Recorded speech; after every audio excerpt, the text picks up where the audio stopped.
The Ambasáid na hÉireann sa Bhruiséil le gcóir le bún ionadaíocht na hÉireann chuig an Aontas Eorpach ag chuir ranganna Gaeilge fáil do dhaoine bhfuil sim at cús teanga sa Bhruiséil feadh tréimhse bliana.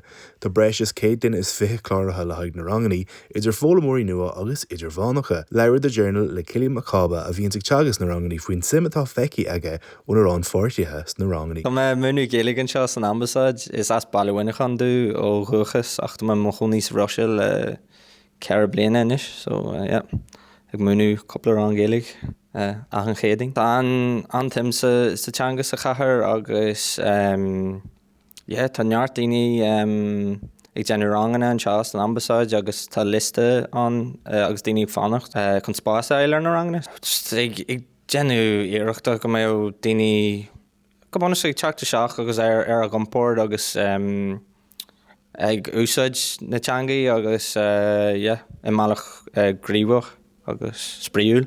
Cén fág go bhfuil si géirí an Gaeilge eilm an Dhaonlathas. Bhíon anchas daoine ag leir fa duine nícap gaim mé ra. Sinnam príú chúis a chluinim héin ó na fólamóirí.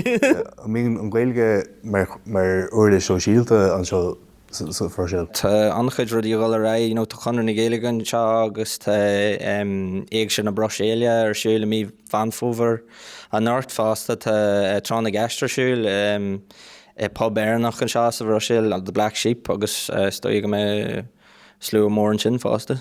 Agus is ceoltar a hain am min seisiún ceol ar siúil sa gcathair? Bíon agus bíon neart Gaeilgeoirí ag an teisiún fásta, bíon ceáil I pub dar bannam tíoran in Scarabach anseo agus neart ceoltarí agus neart daoine le Gaeilge fásta.